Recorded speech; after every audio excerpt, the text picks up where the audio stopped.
Chapter 29. Of those things that weaken, or tend to the dissolution of a commonwealth. Dissolution of commonwealths proceedeth from imperfect institution. Though nothing can be immortal, which mortals make. Yet, if men had the use of reason they pretend to, their commonwealths might be secured, at least, from perishing by internal diseases. For by the nature of their institution, they are designed to live, as long as mankind, or as the laws of nature, or as justice itself, which gives them life. Therefore when they come to be dissolved, not by external violence, but intestine disorder, the fault is not in men, as they are the matter, but as they are the makers, and orderers of them. For men, as they become at last weary of irregular justling, and hewing one another, and desire with all their hearts, to conform themselves into one firme and lasting edifice. So for want, both of the art of making fit laws, to square their actions by, and also of humility, and patience, to suffer the rude and cumbersome points of their present greatness to be taken off. They cannot without the help of a very able architect, be compiled, into any other than a crazy building, such as hardly lasting out their own time, must assuredly fall upon the heads of their posterity. Amongst the infirmities therefore of a commonwealth, I will reckon in the first place, those that arise from an imperfect institution, and resemble the diseases of a natural body, which proceed from a defectuous procreation. Want of absolute power. Of which, this is one, that a man to obtain a kingdom, is sometimes content with less power, than to the peace, and defence of the commonwealth is necessarily required. From whence it cometh to pass, that when the exercise of the power laid by, is for the public safety to be resumed, it hath the resemblance of as unjust act, which disposeth great numbers of men, when occasion is presented, to rebel. In the same manner as the bodies of children, gotten by diseased parents, are subject either to untimely death, or to purge the ill quality, derived from their vicious conception, by breaking out into biles and scabs. And when kings deny themselves some such necessary power, it is not always, though sometimes, out of ignorance of what is necessary to the office they undertake. But many times out of a hope to recover the same again at their pleasure, wherein they reason not well, because such as will hold them to their promises, shall be maintained against them by foreign commonwealths.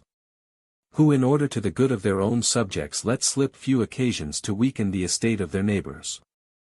So was Thomas Becket Archbishop of Canterbury, supported against Henry II, by the Pope. The subjection of ecclesiastiques to the commonwealth, having been dispensed with by William the Conqueror at his reception, when he took an oath, not to infringe the liberty of the Church.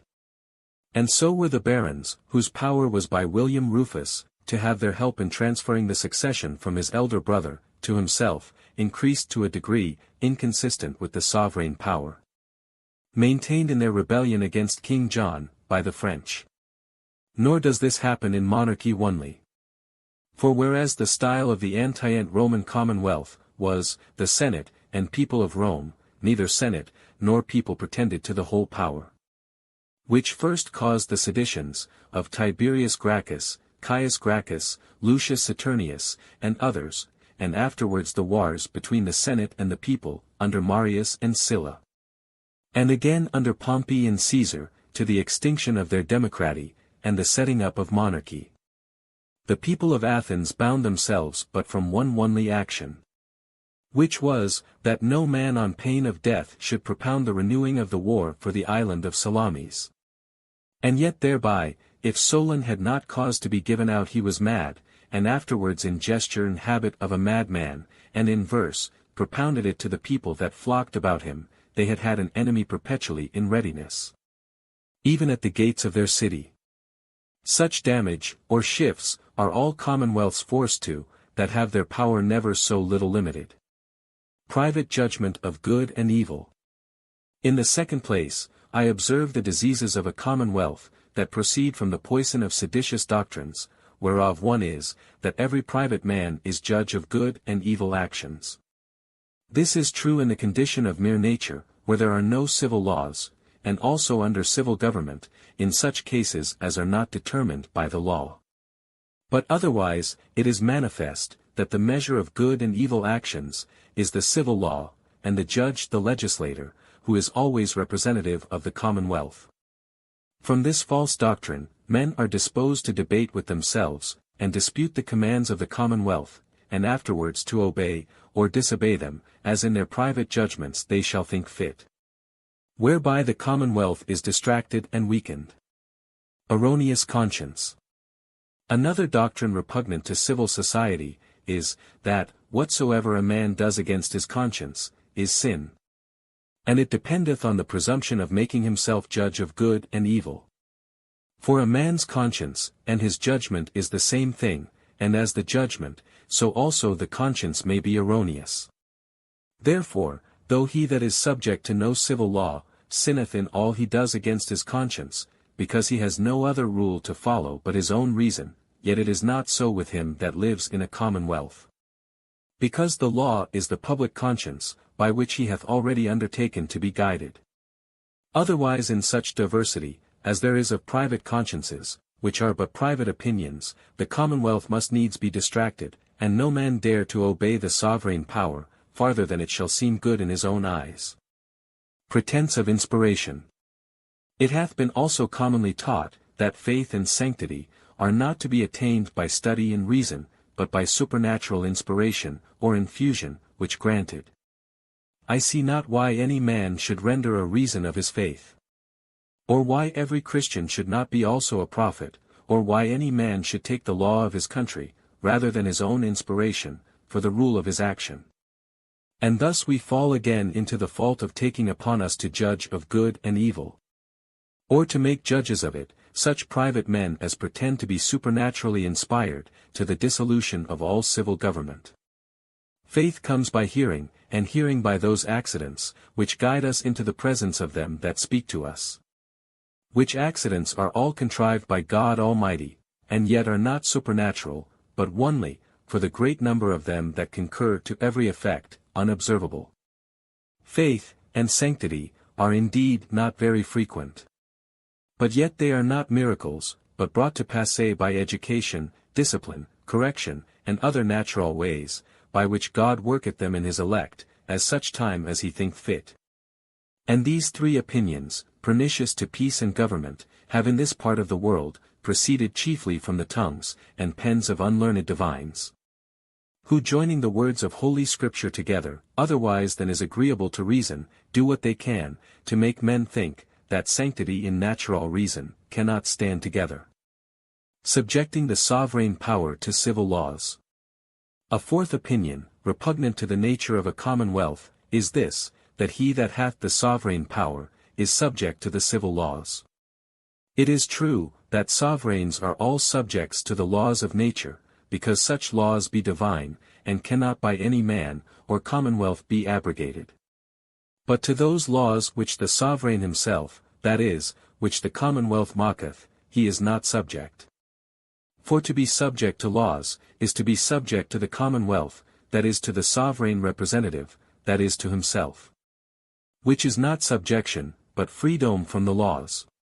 Which are, because it setteth the laws above the sovereign, setteth also a judge above him, and a power to punish him, which is to make a new sovereign. And again for the same reason a third, to punish the second, and so continually without end, to the confusion, and dissolution of the commonwealth. Attributing of absolute propriety to the subjects. A fifth doctrine, that tendeth to the dissolution of a commonwealth, is, that every private man has an absolute propriety in his goods, such, as excludeth the right of the sovereign. Every man has indeed a propriety that excludes the right of every other subject, and he has it only from the sovereign power, without the protection whereof, every other man should have equal right to the same. But if the right of the sovereign also be excluded, he cannot perform the office they have put him into, which is, to defend them both from foreign enemies, and from the injuries of one another, and consequently there is no longer a commonwealth.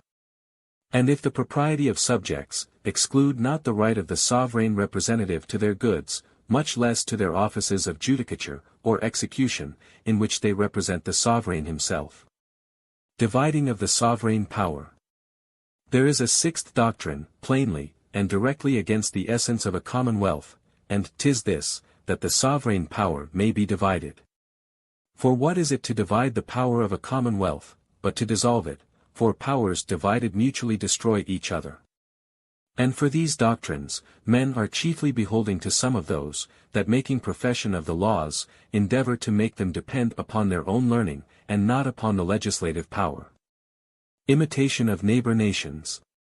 And as false doctrine, so also oftentimes the example of different government in a neighboring nation, disposeth men to alteration of the for me already set led. So the people of the Jews were stirred up to reject God, and to call upon the prophet Samuel, for a king after the manner of the nations.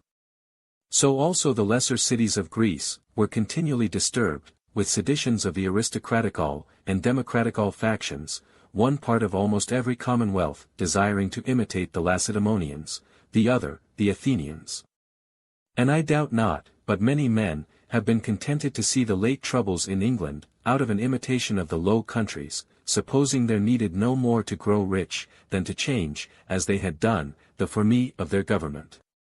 For the constitution of man's nature, is of itself subject to desire novelty, when therefore they are provoked to the same, by the neighborhood also of those that have been enriched by it, it is almost impossible for them not to be content with those that solicite them to change. And love the first beginnings, though they be grieved with the continuance of disorder, like hot blouds, that having gotten the itch, tear themselves with their own nails, till they can endure the smart no longer. Imitation of the Greeks, and Romans. And as to rebellion in particular against monarchy, one of the most frequent causes of it, is the reading of the books of policy, and histories of the antient Greeks, and Romans. From which, young men, and all others that are unprovided of the antidote of solid reason, receiving a strong, and delightful impression, of the great exploits of war, achieved by the conductors of their armies, receive withal a pleasing idea of all they have done besides. And imagine their great prosperity, not to have proceeded from the emulation of particular men, but from the virtue of their popular form of government, not considering the frequent seditions, and civil wars produced by the imperfection of their policy. From the reading, I say, of such books, men have undertaken to kill their kings, because the Greek and Latine writers, in their books, and discourses of policy, make it lawful, and laudable, for any man so to do. Provided before he do it, he call him tyrant.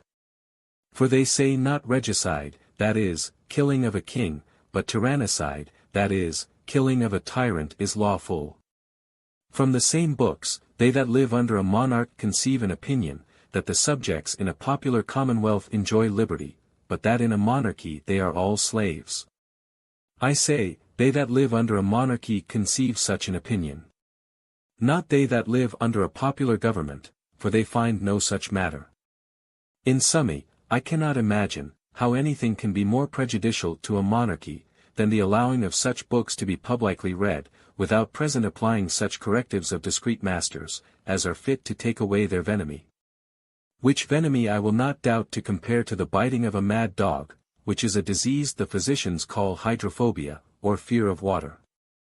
For as he that is so bitten has a continual torment of thirst, and yet abhorreth water, and is in such an estate, as if the poison endeavored to convert him into a dog, so when a monarchy is once bitten to the quick, by those democratical writers, that continually snarl at that estate, it wanteth nothing more than a strong monarch, which nevertheless out of a certain tyrannophobia, or fear of being strongly governed, when they have him, they abhor.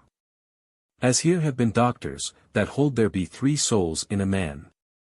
So there be also that think there may be more souls, that is, more sovereigns, than one, in a commonwealth, and set up a supremacy against the sovereignty, canons against laws, and a ghostly authority against the civil. Working on men's minds, with words and distinctions, that of themselves signify nothing, but bewray, by their obscurity, that there walketh, as some think invisibly, another kingdom, as it were a kingdom of fairies, in the dark. Now seeing it is manifest, that the civil power, and the power of the commonwealth is the same thing, and that supremacy, and the power of making canons, and granting faculties, implieth a commonwealth. It followeth, that where one is sovereign, another supreme, where one can make laws, and another make canons, there must needs be 2 commonwealths, of one and the same subjects, which is a kingdom divided in itself, and cannot stand. For notwithstanding the insignificant distinction of temporal, and ghostly, they are still two kingdoms, and every subject is subject to two masters. For seeing the ghostly power challengeth the right to declare what is sin, it challengeth by consequence to declare what is law, sin being nothing but the transgression of the law winky face. And again, the civil power challenging to declare what is law, every subject must obey two masters, who both will have their commands be observed as law, which is impossible. Or, if it be but one kingdom, either the civil, which is the power of the commonwealth, must be subordinate to the ghostly, or the ghostly must be subordinate to the temporal, and then there is no supremacy but the temporal. When therefore these two powers oppose one another, the commonwealth cannot but be in great danger of civil war, and dissolution. For the civil authority being more visible, and standing in the clearer light of natural reason cannot choose but draw to it in all times a very considerable part of the people, and the spiritual. Though it stand in the darkness of school distinctions, and hard words. Yet because the fear of darkness, and ghosts, is greater than other fears, cannot want a party sufficient to trouble, and sometimes to destroy a commonwealth. And this is a disease which not unfitly may be compared to the epilepsy, or falling sickness, which the Jews took to be one kind of possession by spirits, in the body natural. For as in this disease, there is an unnatural spirit, or wind in the head that obstructeth the roots of the nerves, and moving them violently, taketh away the motion which naturally they should have from the power of the soul in the brain. And thereby causeth violent, and irregular motions, which men call convulsions, in the parts. Insomuch as he that is seized therewith, falleth down sometimes into the water, and sometimes into the fire, as a man deprived of his senses. So also in the body politique, when the spiritual power, moveth the members of a commonwealth, by the terror of punishments, and hope of rewards, which are the nerves of it. Otherwise than by the civil power, which is the soul of the commonwealth, they ought to be moved. And by strange, and hard words suffocates the people, and either overwhelm the commonwealth with oppression, or cast it into the fire of a civil war. Mixed government. Sometimes also in the merely civil government, there be more than one soul, as when the power of levying money, which is the nutritive faculty, has depended on a general assembly. The power of conduct and command, which is the motive faculty, on one man, and the power of making laws, which is the rational faculty, on the accidental consent, not only of those two, but also of a third. This endangereth the commonwealth, sometimes for want of consent to good laws, but most often for want of such nourishment, as is necessary to life, and motion. For although few perceive, that such government, is not government, but division of the commonwealth into three factions, and call it mixed monarchy, yet the truth is, that it is not one independent commonwealth, but three independent factions. Nor one representative person, but three in the kingdom of God, there may be three persons independent, without breach of unity in God that reigneth, but where men reign, that be subject to diversity of opinions, it cannot be so. And therefore if the king bear the person of the people, and the general assembly bear also the person of the people, and another assembly bear the person of a part of the people, they are not one person, nor one sovereign, but three persons. And three sovereigns. To what disease in the natural body of man, I may exactly compare this irregularity of a commonwealth, I know not. But I have seen a man, that had another man growing out of his side, with an head, arms, breast, and stomach, of his own. If he had had another man growing out of his other side, the comparison might then have been exact. Want of money. Hitherto I have named such diseases of a commonwealth, as are of the greatest, and most present danger. There be other, not so great, which nevertheless are not unfit to be observed. As first, the difficulty of raising money, for the necessary uses of the commonwealth, especially in the approach of war. This difficulty ariseth from the opinion, that every subject hath of a propriety in his lands and goods, exclusive of the sovereign's right to the use of the same. From whence it cometh to pass, that the sovereign power, which foreseeth the necessities and dangers of the commonwealth, finding the passage of money to the public treasure obstructed, by the tenacity of the people. Whereas it ought to extend itself, to encounter, and prevent such dangers in their beginnings, contracteth itself as long as it can, and when it cannot longer, struggles with the people by stratagems of law, to obtain little summas. Which not sufficing, he is fain at last violently to open the way for present supply, or perish. And being put often to these extremities, at last reduceth the people to their due temper, or else the commonwealth must perish.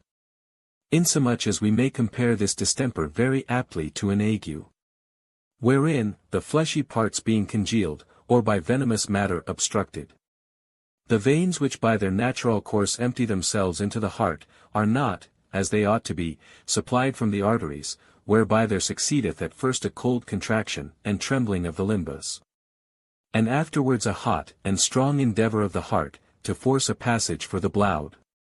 And before it can do that, contenteth itself with the small refreshments of such things as cool of a time, till, if nature be strong enough, it break at last the contumacy of the parts obstructed, and dissipateth the venom into sweat. Or, if nature be too weak, the patient dieth. Monopolies and abuses of publicans. Again, there is sometimes in a commonwealth, a disease, which resembleth the pleurisy. And that is, when the treasure of the commonwealth, flowing out of its due course, is gathered together in too much abundance, in one, or a few private men, by monopolies, or by farms of the public revenues. In the same manner as the blood in a pleurisy, getting into the membrane of the breast, breedeth there an inflammation, accompanied with a fever, and painful stitches. Popular men. Also, the popularity of a potent subject, unless the commonwealth have very good caution of his fidelity, is a dangerous disease. Because the people, which should receive their motion from the authority of the sovereign, by the flattery, and by the reputation of an ambitious man, are drawn away from their obedience to the laws, to follow a man, of whose virtues and designs they have no knowledge. And this is commonly of more danger in a popular government, than in a monarchy, as it may easily be made believe, they are the people. By this means it was, that Julius Caesar, who was set up by the people against the Senate, having won to himself the affections of his army, made himself master, both of Senate and people. And this proceeding of popular, and ambitious men, is plain rebellion, and may be resembled to the effects of witchcraft. Excessive greatness of a town, multitude of corporations.